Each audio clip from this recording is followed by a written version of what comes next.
Hey, today is National Voter Registration Day here in the US. So I do want to say that if you are old enough to vote, get out there, register to vote here in the US, obviously enough. Because if you don't vote, you don't get to complain. That's how I look at it. You're not taking part in your duty as an American, in my opinion. But you know what? Regardless of how you might feel about voting, I do want to point out the Daily Dope is in the air.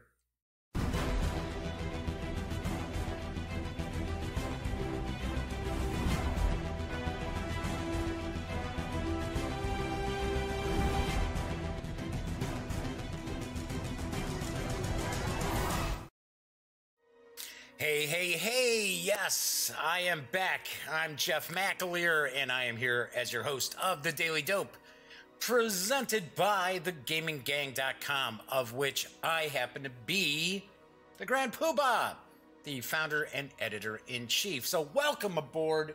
Do want to point out today also happens to be National Comic Book Day. So that's pretty cool. You don't have to be political to enjoy comics. So maybe kick back with a cool graphic novel later on today. Just run out to your favorite local comic store, pick something up. Might be a good idea. Get your mind off some of the crummy news that seems to be out there every single day, or at least bizarre news. Anyway, I do want to point out that on today's show, I will be unboxing and taking a look at Warhammer Doomseeker, which is from Games Workshop as well as Ninja Division. So that is going to be coming up in just a few moments. Do have some news today, some interesting news, actually. So every day's news is usually fairly interesting. But before I do that, do want to point out that there is chat available. This is a live stream, although I know a vast majority of people tend to watch the show after the fact. But if you are catching the stream on YouTube, chat is available. It is not on screen, but I do follow the chat. So if you want to say hello or you have a question, maybe you want to see something a little closer up with Warhammer Doomseeker, feel free, chime in, and I will respond. So let's jump on into the news because Fantasy Flight Games has a third edition. Yes, it's a brand new edition of Arkham Horror on the horizon. And here's the dope. The year is 1926, and it is the height of the Roaring Twenties. Flappers dance till dawn in smoke-filled speakeasies, drinking alcohol supplied by rum runners and the mob. It's a celebration to end all celebrations in the aftermath of the war to end all wars. Yet a dark shadow grows in the city of Arkham. Alien entities known as Ancient Ones, not familiar with that, lurk in the emptiness beyond space and time, writhing at the thresholds between worlds. Occult rituals must be stopped and alien creatures destroyed before the Ancient Ones make our world their ruined domination. Only a handful of investigators stand against the Arkham Horror. Will they prevail? Arkham Horror is a cooperative board game for 1 to 6 players who take on the roles of investigators trying to rid the world of eldritch beings known as Ancient Ones. Why? I don't know. This is Cthulhu mythos. This is Lovecraftian. Ancient Ones isn't something that's really used. There's the Elder Gods. I don't know. I don't know why they're going with Ancient Ones. I don't know. Somebody hitting him with copyright? I doubt it, since I thought Lovecraft stuff is all pretty much public domain. Anyway, the game is based on the works of H.P. Lovecraft, as I mentioned. Players will have to gather clues, defeat terrifying monsters, and find tools and allies if they are to stand any chance of defeating the creatures that dwell just beyond the veil of our reality. While the streets of Arkham exude a sense of isolation, it would be a mistake to think you're alone. During the course of your investigation into the bizarre occurrences in our fair city, you'll come across deranged cultists dedicated to merging our reality with an Ancient One, horrific creatures from nightmares beyond your imagination, and more. These enemies will do everything in their power to bring doom to Arkham, and it's up to you to stop them.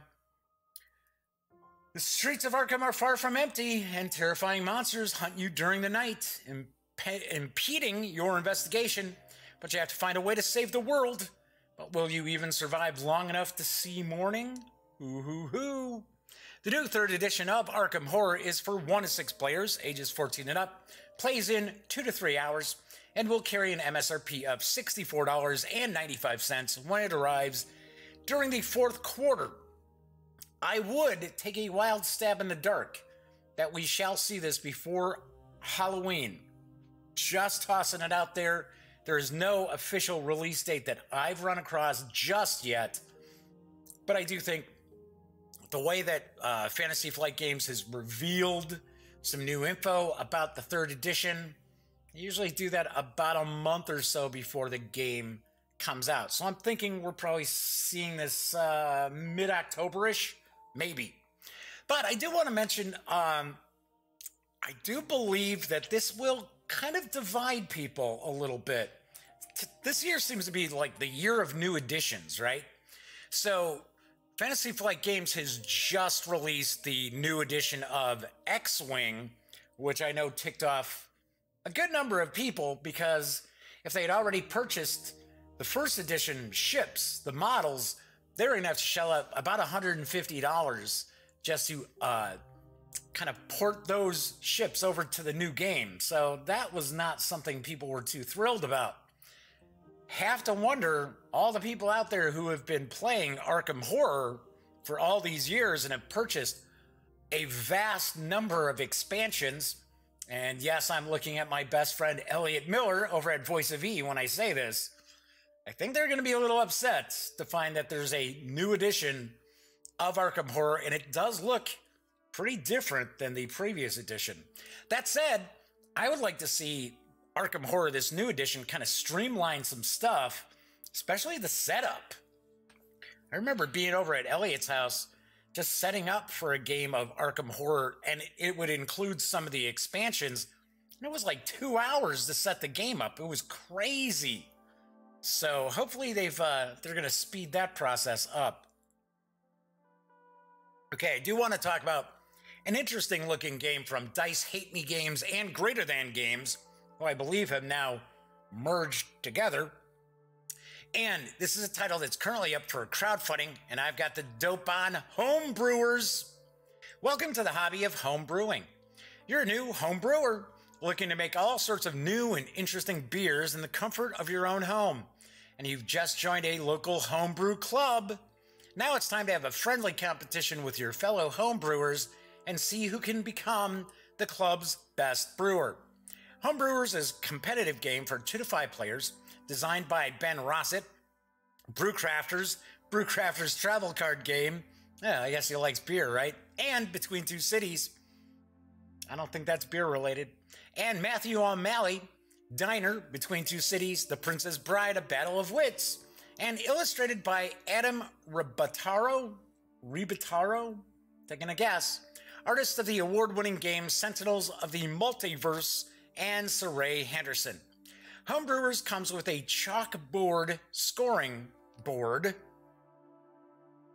That kind of sounded weird, right? I had to take a look. Did I read that correctly? Yes, it is a chalkboard scoring board, custom screen printed action dice, garage player boards, flavor cards, and more. Homebrewers is an engine building and dice trading game where your dice represent the actions you can take.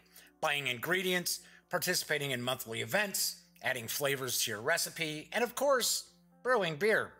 Homebrewers is played over 8 months, represented by the 8 rounds of the game. Each month you meet with your homebrewing club, trade phase, and then work on your brewing, action phase. At the end of 8 months, if you've gained the most reputation as your club's best brewer, you win.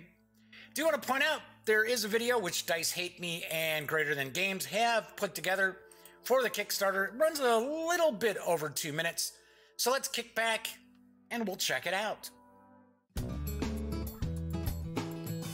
Are you ready for the final judging? I've been working all season on this awesome new brew. I think the judges are gonna love it. I hear Tony, last year's champ, has a really good beer crafted for the season. Yeah, it'll be close. Evie has some crazy flavors in her brews, but she always manages to really pull them together. I can't wait to get back home and work on some new recipes. Homebrewers is an action selection and engine building game for 2 to 5 players. Games last between 45 and 75 minutes. Each brewer competes over the course of 8 months to craft the most unique and judge-pleasing brews that they can for Summerfest and Oktoberfest at the local county fair. Players will use a series of actions gained from dice rolling and trading at the beginning of each round, or month. Actions include sanitize, using this month's event, gaining a grain to be used for future brews, drawing a flavor card, or playing a flavor card. Flavor cards can be played for boosts to your recipe, or can be discarded for the immediate benefit at the bottom of the card. Each character has a special ability to aid in their quest for the best brews at the fair.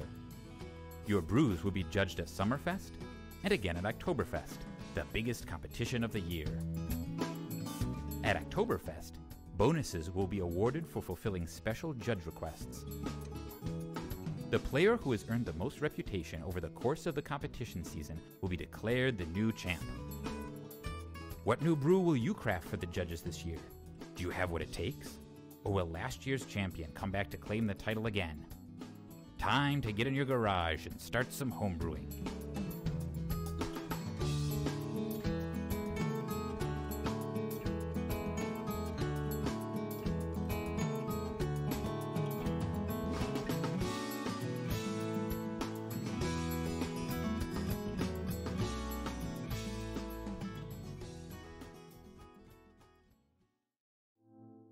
Homebrewers is for 2 to 5 players, plays in about 45 to 75 minutes, and even though it doesn't show an age range, I'm going to guess it's for players ages 14 and up.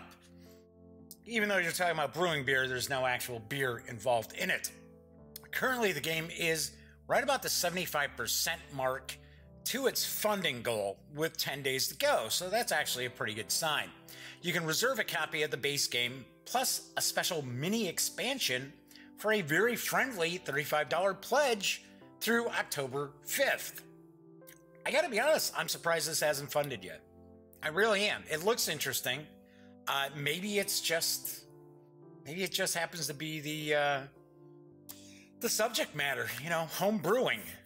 Maybe if it was, maybe if the players were competing with different microbreweries or something like that, maybe that would have garnered more interest. I don't know. I honestly think this will fund because there are 10 days to go, and usually the aspect is if you can hit over 50% with 2 weeks to go in your Kickstarter project, odds are pretty likely you will eventually fund. So at 75% with about a week and a half to go, this looks like it should fund, and it looks like it could be fun. Looks like it could be pretty cool. Dice Hate Me Games, Greater Than Games, they put together some cool stuff. So I guarantee this isn't some crummy game. I've seen plenty of stuff sent to me as far as Kickstarters that some companies wanted me to cover that I'm like, no, that's not ringing my bells. Sorry. All right, Alley Cat Games has a trio of releases arriving in December. Oh, you know what? I forgot to do some news slides on this, so I'll save this for tomorrow. Whoops, that's what happens when you're not paying attention this morning. All right, so I should say, if you've been taking part in the playtest for the second edition of Pathfinder, you might be interested in this latest news. Here's the dope. Yesterday, Paizo Inc. officially began the Mirrored Moon, the fourth of 7 scenarios in the Doomsday Dawn adventure. It runs through October 8th as part of the worldwide free playtest of the second edition of Pathfinder on both real and virtual tabletops. The adventure sees a return of the characters from Part 1, now at 9th level. In the years that have passed, these heroes have grown to be powerful adventurers in their own right. But the mystery that started all those years ago in Kaliri's basement has yet to be solved. In Part 4, they continue the quest in Thicketfell in the faraway River Kingdoms. The heroes from Magnamar are sent to secure aid in the River Kingdoms while looking for a place called the Moonmere, the home of an ancient Khalid wizard who has something to do with the ominous countdown clocks, said Jason Bowman, director of game design at Paizo. This also marks the release of Update 1.3 which delivers a number of substantive changes to the game, including a revision to the proficiency, DCs, death, dying, the medicine skill, and revisions to a number of classes. But there's also one gigantic addition, the multi-class archetype update. Paizo has playtest material for all 12 of the multi-class archetypes, along with some revisions to the existing multi-class archetypes found in the Pathfinder playtest rulebook. These additions expand the range of tools when building new characters. With these changes, players can now create a bard who dabbles in the strange mysteries of the monk, or a barbarian with a sorcerer's lineage. Paizo has put all of these archetypes in a document for ease of reference, the multi-class archetype update. Now, obviously enough, that's a pretty obvious title. The playtest bundle, updates, and surveys are all free to download at pathfinderplaytest.com. Players can learn more, participate in forums, read blog posts, and sign up for email updates on Paizo.com. The Paizo Twitch channel also hosts live play every Thursday from 2 to 5 p.m. Pacific in discussions with the design team every Friday at 4 p.m. Pacific. Of course, probably a little difficult to watch those streams live, just like most people aren't watching, this stream live. But I'm sure you can watch it after the fact. So I have taken a peek at the second edition playtest materials when they first came out. I have not taken a peek at these new updates. So I'm going to go on. I'm going to download these goodies and check it out. So one thing I do want to point out is one thing that I appreciate, I'm kind of digging so far. Now, I might be way off base here. I might be completely wrong. But I am actually sharing a slide with some new artwork from Pathfinder. It appears that Pathfinder might be going in the direction of more realistic character designs as far as their artwork. I think Pathfinder's cool. I'll talk about role-playing stuff on Thursday's show because I want to kind of talk about me running some Call of Cthulhu last weekend. But one thing that I didn't care for with Pathfinder was the very anime-inspired or even Japanese role-playing game-inspired character design and weapon design. And I mean, they'd have like these like broadswords that are like almost as tall as the actual character, and they're like this wide, and it's like, seriously, come on, let's get realistic here. Nobody could swing that thing. Maybe they could swing it a couple of times, and then that'd be it. Be like, I'm exhausted from swinging this thing. So I'm very pleased to see some more realistic artwork starting to make its way into Pathfinder, and I do have the impression that that might be the direction they're going in. All right, so I actually have some other Pathfinder-related news. WizKids is going to be releasing a new set of pre-painted Pathfinder Battles minis, which are actually aimed at the playtest, and these are coming out in January, and I've got a bit of the dope.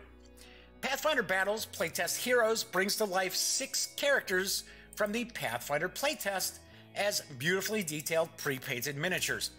Pathfinder Battles Playtest Heroes includes 6 all-new minis featuring famous personalities from the Pathfinder playtest. There's Valeros, the human fighter, Harsk, the dwarf ranger, Sione, I'm guessing, the human sorcerer, Fumbus, the goblin alchemist, Mercial, the elf rogue, and Kyra, the human cleric. Each of these miniatures is an all-new sculpt and will feature a dynamic pose, incredible detail, and a premium paint job. The 6 miniature set will be arriving in January and will carry an MSRP of $34.99. I got to admit, and you could probably only see this if you're watching the show on like a bigger screen, I got to admit that Goblin Alchemist looks really cool. really like, and I like the Elf Rogue. The Valeros, I don't know, that sculpt looks like his head is too big. Maybe that's just me. But I got to admit, the pre-paints from WizKids always look pretty good. I would probably do, as someone who's painted miniatures, although I don't get to paint them as much as, I don't get to paint them at all. I should be honest. Just say I don't get to paint them at all anymore. I just don't have time. But I used to love, throwing on some old movies, new movies too, but usually movies that I'm familiar with, so I have it in the background while I would paint minis. And these look like I would maybe just do a little wash, maybe a little bit of dry brush on these to kind of make them pop a little bit, but really $35, 6 miniatures, so you're looking at about 5 and change. That's not bad for a pre-paint. That's a pretty decent pre-paint. So that is the news for today. I got to point out, my Cubs need a boost. Things are starting to look worrisome here as far as the last week of the season is going. Damn you, Milwaukee Brewers.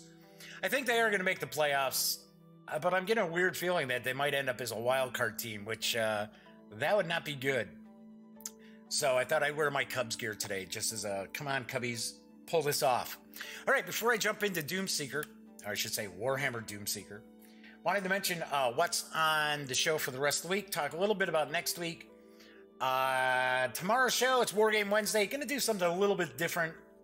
Actually going to review Master of the Galaxy from Ares Games. It is a fast-playing science fiction 4X game. So this was their big release at Gen Con that came out. Then on Thursday's show, I'm going to put this down here. Whoops. As I knock things over, knock things all over the place. Hey, it's a live show. What can I tell you? Thursday, I like doing RPGs on Thursdays, and I'm going to talk a little bit about horror in role-playing games, as well as review Outbreak Undead, the Survivor's Guide. This is for the 2nd edition of the game. This is from Hunters Entertainment, as well as Renegade Game Studios. So I will be reviewing that on Thursday's show.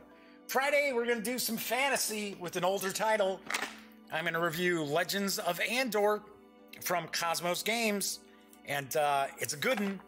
It's won different awards and things like that, but it came out in, like, I want to say like 2012, 2013, so I know it's not going to be new to a lot of people, but it was new to me. It's actually the first Cosmos game that I've had an opportunity to actually review. So then, on Monday's show, I am going to unbox and take a first look at Cthulhu Tales from my friends over at Cubicle 7 Entertainment. If you're familiar with Hobbit Tales, it is a storytelling game, whereas Hobbit Tales was Lord of the Rings. This is the Cthulhu mythos. Oh yeah. All I gotta do is say Cthulhu, I come running. Sometimes I'm disappointed, but I come running. Do want to mention, next week I've got 2 doctor's appointments. So on Tuesday, I'm going to see my new primary care provider. So no show on Tuesday probably, because I highly doubt I'm going to be back in time. Then on Thursday, yeah, I'm almost positive it's Thursday, I have an appointment with my cardiologist, follow up with my cardiologist again. So probably no show on Thursday either. So next week it might just be Monday, Wednesday, Friday. And then I have to double check the date. I'm actually going into Chicago for a special Wizards of the Coast preview of their new game coming out. It's their Betrayal at House on the Hill legacy game. So I am actually going to a pub that I'm awfully familiar with from living in Chicago. I used to go there quite a bit. Not going to say where it's at, but they're having a special media evening to play the game. So that should be pretty interesting. I don't know if we're going to review copies or not. Wizards of the Coast is usually pretty good about that stuff. At least they were back in the day. So for some strange reason, I want to say it might be next Wednesday or Thursday. So all depends. I have to double check. I have to check the email that I got from Wizards of the Coast's PR department. All right. So without further ado, let's take a look at Doomseeker, which is from, what are you doing there? Get up there. Man, this is weird. I had all this stuff all set up and good to go. I don't know what's going on here. I don't know. I was, sound was out of sync, so I was messing around with that again. So I forgot to kind of double check some of these slides. Anyway, Doomseeker is from Games Workshop and Ninja Division. It's designed by David Freeman with artwork provided by Jose David Lanza Sebrian? Taking a guess. The game is for 2 to 4 players, ages 14 and up, plays in about 30 to 60 minutes. It is available right now, and it does carry an MSRP of $39.99. So before I jump into this, let me go pop back like this. I do want to mention that I know John Cadici is not well liked at the moment in the gaming community. And John, of course, is in charge of Ninja Division Soda Pop Miniatures as well, which I believe is now part of Ninja Division or something. I don't know. But John's in charge of both of those. So I interviewed John at Gen Con, not aware of the big fiasco with the, now I can't even remember Super Dungeon Explorer. I think it's Super Dungeon Explorer Legends, which kickstarted, and I think it pulled in loads of money. I think it pulled in over $1 million. And of course, Super Dungeon Explorer has little chibi minis and stuff like that. Well, I guess I don't know. I don't know what's going on with that Kickstarter project. It is way behind schedule. People are all upset they haven't gotten it. Other stuff has come out instead, and people were very upset. And I've gotten both emails and comments on the video. So I've gotten emails to my personal email, and I've gotten comments on the video, and it was just an interview. I got to be honest, I knew nothing about this. I did not know about the Kickstarter being way behind schedule, where at this point it looks like it's not going to arrive at any time. I don't know. I have no idea. I have no inside knowledge about Ninja Division or anything like that. I do want to say that I am doing the unboxing and taking a look at this. I am going to review this as well, because this was given to me to review. This was given to me to cover. And you know what? I'm not going to let personal people being disgruntled stop me from doing what I'm supposed to do, right? But I am going to point out that, because I mean, a lot of people were really upset with me. And it's sort of like, I apologize, but I cannot be on top of every single Kickstarter that's out there that's behind schedule or never fulfilled and things like that. It's one of the reasons why you don't see tons of Kickstarter news from me. And when you do see Kickstarter news, it's from companies that I am very, very confident in that if their project funds, you will receive the game. It might not be exactly when they think they're going to deliver it, but that you will see it. All right, so enough of that. Let's get on over to the other camera. Let's start taking a peek at Warhammer Doomseeker. The other reason why I'm covering this too is it's from Games Workshop too. So Games Workshop hasn't, I mean, granted, people who don't like Games Workshop, I've warmed to them a bit over the past few years because I've had a bit of a change to their basically the way they do business, their business model.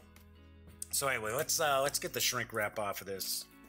But yeah, I just want to point out, because the comments, I mean, yeah, that's fine. I mean, the comments on the interview from Gen Con with John, hey, I'm completely, that's why I haven't removed any of the comments as far as, these guys are, rip-off artists, blah, blah, blah. But I've gotten some personal emails that were awfully nasty, and it's like, where do you not understand that I have nothing to do with this company? I was just contacted by John to come and interview him. It's like, give me a break. Plus, I've done, reviews of some stuff that's come from Ninja Division, or like Backspinel Games. I liked Dance of the Fireflies. I thought that was a really, really good game. So, what can I say? All right. Anyway, just pointing that out. Don't come after the messenger, right? All I did was just interview the guy, for crying out loud. All right, I'm going to toss on the old reading specs. So, yeah, you know what? Why don't we read the back of the box? Because I got to be honest, I am not the most well-versed in Warhammer, in the fantasy system, as far as... See, I'm a little familiar with like 1st edition and 2nd edition Warhammer Fantasy Roleplay, and of course the new 4th one I have peeked at a little bit, but not not enough to like review or anything. I don't have a copy of it. But I believe, like, this says Warhammer Doomseeker. This does not say Warhammer Age of Sigmar. So I'm thinking this is probably not set in the Age of Sigmar. All right, so I am a dwarf. My honor is my life, and without it, I am nothing. I shall become a slayer. I shall seek redemption in the eyes of my ancestors. I shall become as death to my enemies until I face he that takes my life and my shame. Doomseeker is a card game for 2 to 4 players where you assume the role of a slayer and immerse yourself in this quest throughout the old world. Okay, so right there, I believe when they refer to the old world, that's old Warhammer. That's like for an example, 4th edition role-playing is. I think, I'm not positive. Anyway, immerse yourself in his quest throughout the old world to find a worthy death. You will slay many foes, hoard gold, and purchase deadly new weapons. If you're lucky, you'll find your death at the hands of an epic and terrible foe. During your quest, your slayer will earn renown through slaying dooms and satisfying grudges. At the end of the game, the slayer, alive or dead, that earned the most renown, wins the game. Okay, there we go. So let's take a look. See what we got inside. So we had a rule book, and it looks like a pretty short rule book. What, maybe 6 pages, I think? All right, so we got a little bit of flavor text. We've got the setup. We've got rule page 4 and 5, playing the game. So a couple pages of setup. Ending the game, additional rules. And talking about components. So not a ton of rules here. It says Doomseeker is played in a series of rounds. During a round, each player takes a turn. Player with a saga card takes the first turn. Play then proceeds clockwise to the left around the table until every player has taken a turn. So you can draw a fate card, choose a doom on the battlefield to fight. Each player now has a chance to play 1 fate card, fight the doom.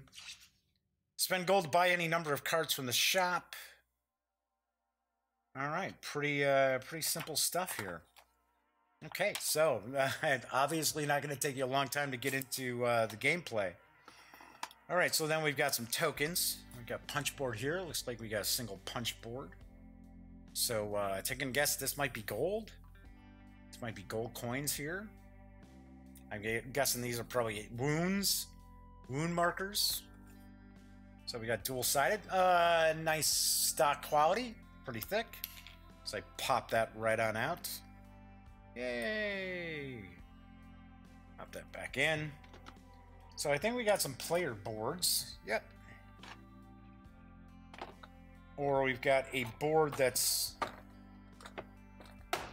Okay, so I guess this is our game board here.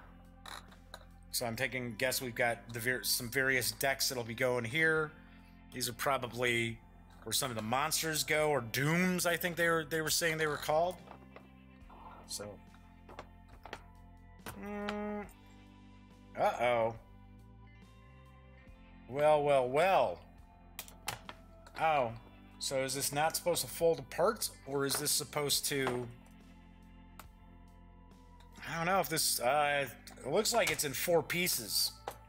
Problem is, it's not... It's either in 4 pieces, or the way it's supposed to fold out, it's torn. Oh, I'll have to take a hobby knife to that. Weird. You would think... It looks as if this is supposed to fold out, but it's kind of cut. That doesn't look good. That doesn't look good at all. Well, so when the player board and when the game board starts falling apart just as you take it out of the box, that is not a good sign. And like I said, the way it looks is that that it's just supposed to fold out, that it's not supposed to come in 4 pieces that you assemble. That wouldn't make too much sense. All right, so we got 4 dice. It's like we've got some different slayers, because I believe that we got a variety of slayers to choose from.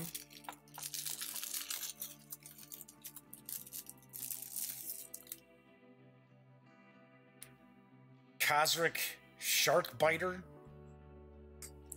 Pretty good artwork. I like Like the artwork there. Theatrin Forge Fire. Drang Oakhart.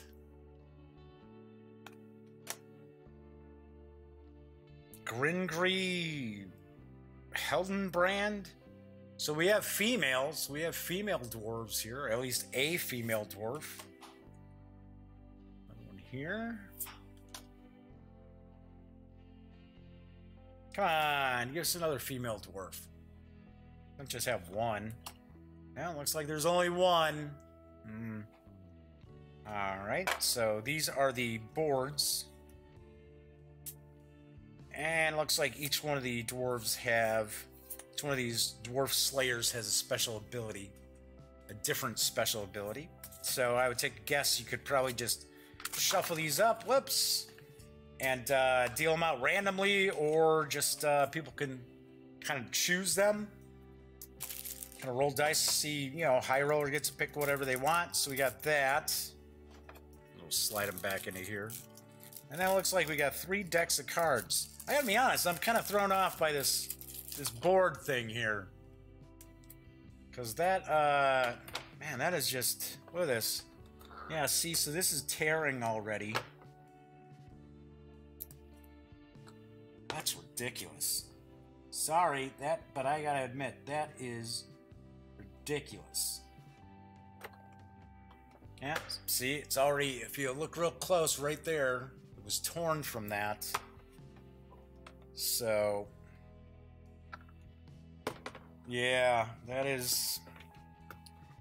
Tell you what, right off the bat, that's gonna be a serious ding in the review score. So, unless it's designed to be 4 parts, then maybe not, but even if it's supposed to be designed in 4 pieces, it's still you're gonna have to cut through this here. So no, not good at all. That is very poor quality control, whoever was checking that out. Okay, so let's see, we've got different cards here, so we got different backing, so let's kind of separate these all out. These all have the same. Those all have the same.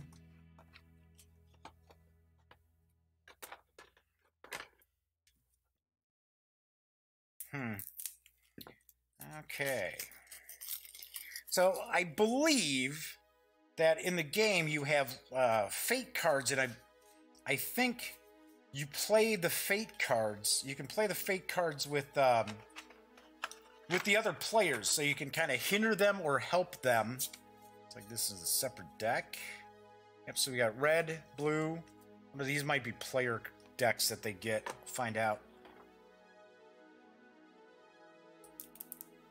But I believe during your turn or during another player's turn, you can play like fate cards. Right, so we see this is the Saga card, which I believe was the indicator of who the first player is. So we got more of these blue. So we got those blue, we got green. Weird. Okay, so we got a bunch of green, we got a few blue, and we got a few red. Okay, I bet they're the monsters. I bet those are the monsters. And then we've got this backing here. Saga card, earn reputation, washed away with blood, insurmountable loss, soul survivor, manic bloodlust. These must be the gold lust. These must be the things that have dishonored the dwarf slayer. Each of the dwarf slayers. So maybe these are like special,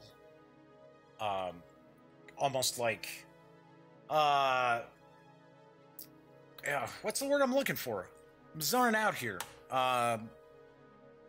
Objectives. Special objectives that each of the players have, a secret objective. All right, so let's see. So Storm Vermin.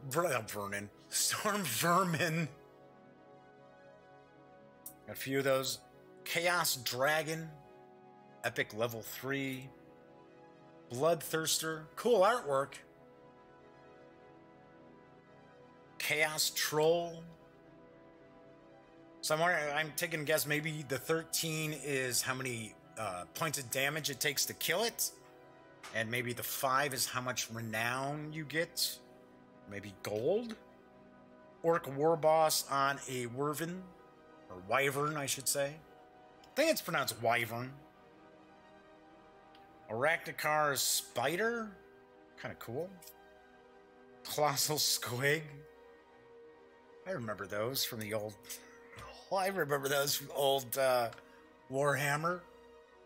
Vermin Lord.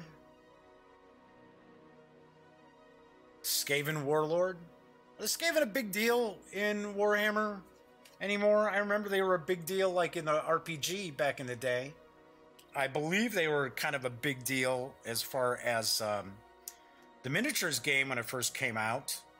They're kind of like the rat men. And what do we got with blue? I don't know. I see. So green is probably level 1. These are level 2. Let's look at the level 1s. Yep. Sure enough. So we got Plague Bears, Beastmen, Chaos Marauders, Chaos Spawn. Looks like some of these, there's a couple cards of each. So that's kind of cool. At least there's not like 20 of them with the same artwork. So there's the Chaos Warriors, Chaos Cultists.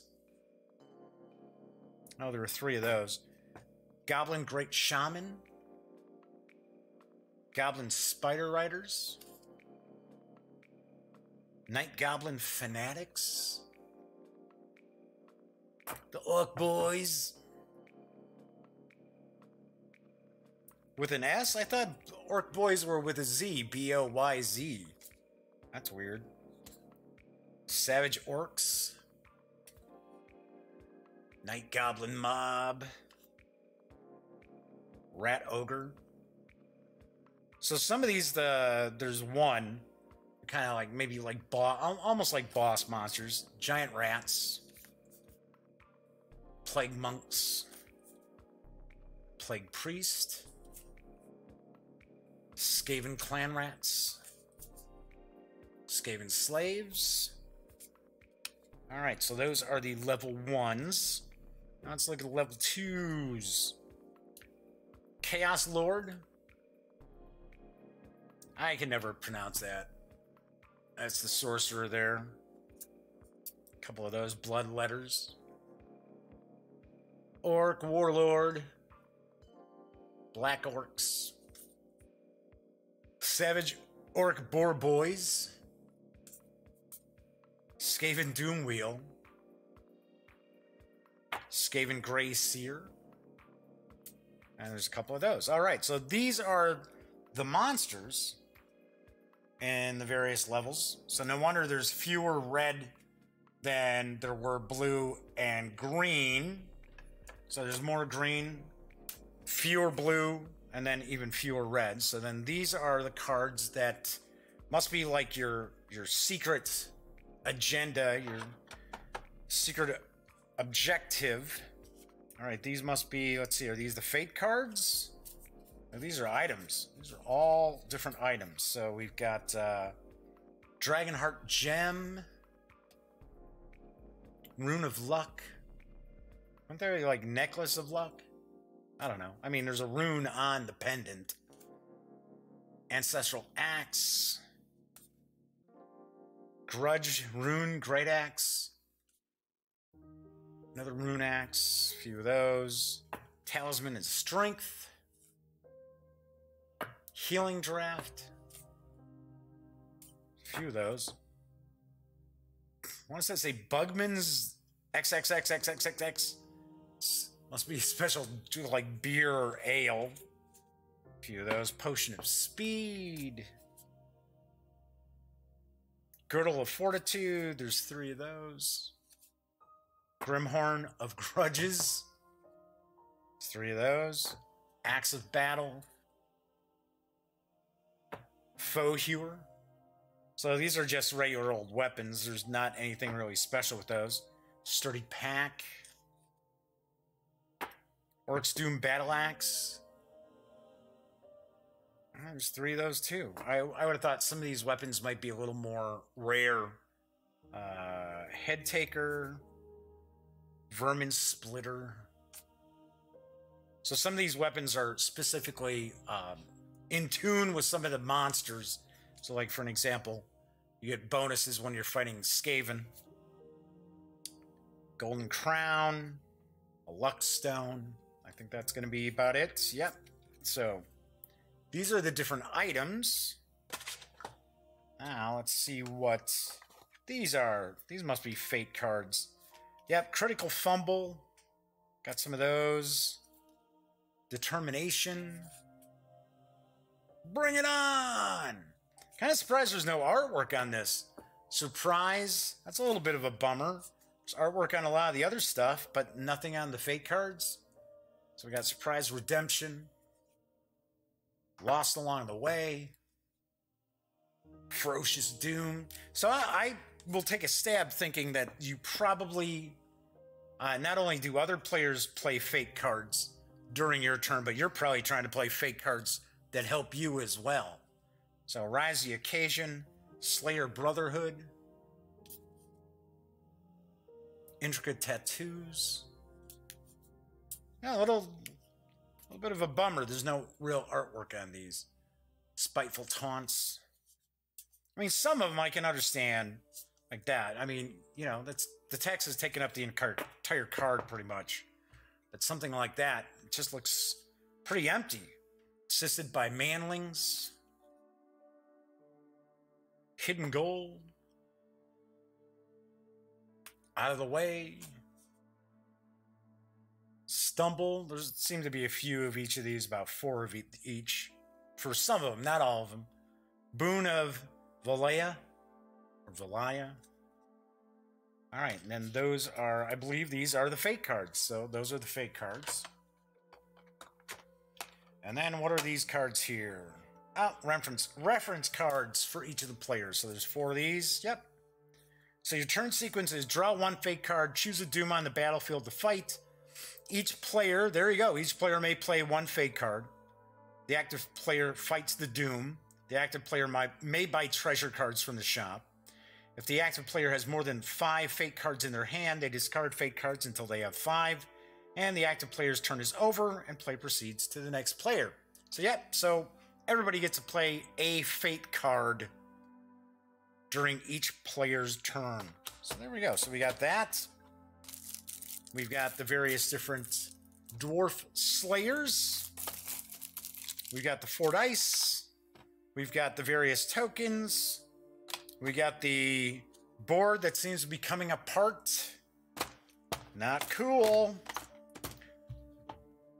And we've got the, what, it was 8 pages? Yep, 8-page rule book. Now, the game might be pretty cool. It looks pretty interesting, to be honest. I honestly have never opened up a game during an unboxing and see, like, the board or the map or something like that is falling apart. So, anyway, that's what we've got when we take everything from Warhammer Doomseeker outside the box. And, of course, I will have a review of Doomseeker in the very near future. I'm going to try to bust this out this weekend. Because like I said, it does look interesting. I know people are going to probably bust my chops because it's a Ninja Division game. But, you know, I was given the game to check out and review. So that's what I'm going to do. All right, so that is it for today's show. As I mentioned, on tomorrow's show, I'm going to be reviewing Master of the Galaxy from Ares Games on Wargame Wednesday. So, like I like to tell you, when you're not watching videos on the Gaming Gang channel, be sure to visit thegaminggang.com for the latest in gaming news, reviews, comics, movies, TV.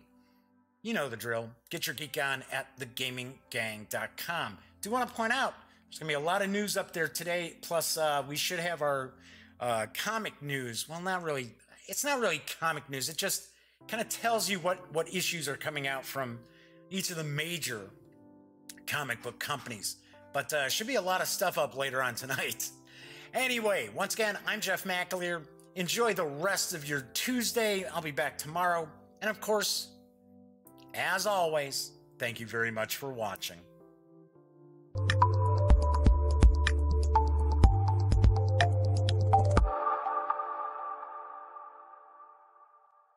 Thanks again for watching The Daily Dope, presented by The Gaming Gang. If you like this episode, be sure to give it a quick thumbs up. And if you dig the channel, please subscribe. If you'd like to check out our previous episode, click right here. And if you want to check out a somewhat randomly selected episode, give a click right down here. It'll be like opening a box of Cracker Jacks. You just don't know what you'll get. Once again, thanks for watching, and I'm Jeff McAleer.